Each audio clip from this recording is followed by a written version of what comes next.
We're all in this together.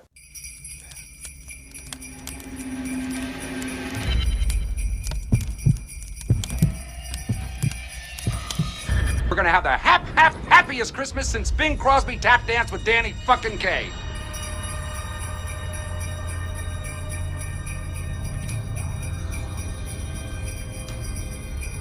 Hallelujah!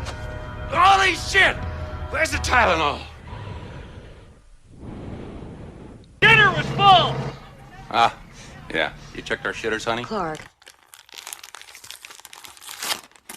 Do you hear that? That's the sound of unwrapping an amazing short story for you all today. Me and my wife actually watched that movie the other night. Oh, yes, it's fantastic. We watched that at least 5 to 10 times during the holiday season. Oh, damn. It's the go-to. It's always I just need to watch Die Hard now because I've also seen part of Home Alone. Well, everybody, happy holidays and welcome to Brew Crime, the podcast where we drink brews, talk about crime, conspiracies, whatever catches our attention, silly shit too. Yes. Well, I'm JT and this is my co-host. The other one, Mike. The other guy. Yes. So I have entitled this episode subject, The Dublin Whiskey Fire, when the spirit of party really gets lit. Woo-hoo!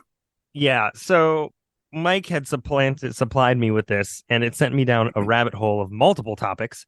I heard about it a little bit, like it was sort of mentioned in passing in a podcast I was listening to. So I was like, JT, you should do this. I will say this. There's a lot of corny jokes in here. There's a lot of stupid puns. I wrote this much different than previous Happy Holidays. It gets creative. Nice. And that goes for any of the cases that I have for Happy Holidays. What better way to celebrate the holidays than diving into the spicy world of historical mishaps? Ooh. Today, we are going to go back to the 19th century, where an unintentional combustion turned Dublin into the hottest party in town. Literally. Yes. So get ready to raise your glasses and toast to the Dublin Whiskey Fire, a blaze that gave a whole new meaning to the phrase, let's get lit. In 1875, and the Liberties area of Dublin is bustling with excitement. Jameson and Son whiskey distilleries working hard, distilling that golden nectar that would soon grace glasses around the world. Little did they know, they were about to create a spectacle that would be remembered for generations.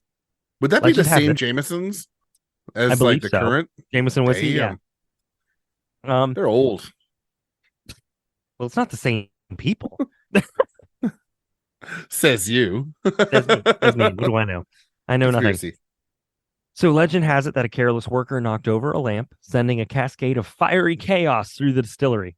Now, usually when you hear about a whiskey fire, you might imagine something more metaphorical, like my burning desire for another round. But this was a fire that had no interest in subtlety or puns or dad jokes. Oh, well, I enjoy those things. Well, don't worry, there's more. As the flames moved through the distillery, casks of whiskey exploded like party poppers, showering the streets. It was as if Dublin itself had decided to throw the ultimate party, complete with a fiery light show and distinct aroma of aged oak and regret. I mean, if only this happened in what city is that? Where's Bourbon Street again? There goes New Orleans, yes. That'd be Bourbon Street. Dude, this needs to happen in DC so people can chill the fuck out. That's all I'm saying. It's not gonna happen. No, never. Local residents the chill quickly... part. So local residents quickly joined the spontaneous festivities, armed with buckets, glasses, and probably a sense of disbelief. The fire brigade rushed to the scene, but not before some cheeky Dubliners managed to snag a sip or two from the flaming river of whiskey that now flowed through the streets. Don't add water, add ice, you jerks. In the midst of the chaos, the air was thick with the scent of burning wood, charred barrels, and undeniable joy of a party that no one had planned. Firefighters battled the flames heroically, but you can't keep Dubliners away from their whiskey, and it was like trying to put out a fire with more fire. Remarkably, only one person lost their life in the blaze, proving that even in the face of disaster, the Irish spirit remains resilient. Yes. The true casualties were probably a few livers, and undoubtedly some well-worn shoes that had to navigate the treacherous rivers of whiskey flowing through the streets. Burning rivers of whiskey. Burning, right. So in the aftermath, the city had a colossal hangover, metaphorically speaking. The Dublin whiskey fire became a legendary tale, a story passed through the generations, reminding everyone that when life hands you lemons, or in this case, an accidental whiskey inferno, you might as well make a cocktail. So, hell yeah. Here's to the Dublin whiskey fire, a historical hiccup that turned into the hottest party Dublin had ever seen. May we all approach life with the same resilience and enthusiasm that those Dubliners showed in the face of a fiery fiasco.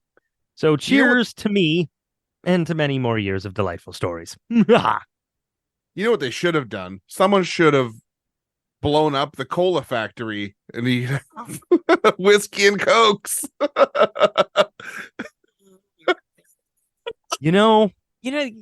Like when you think of flaming whiskey, I just think of a drink, right?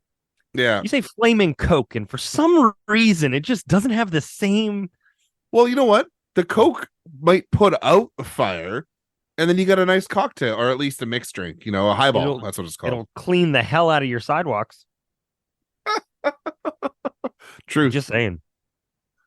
That shit. Well, Dublin, you screwed up. You should have poured a whole bunch of cola on the ground. Yep. And for all we know, they did.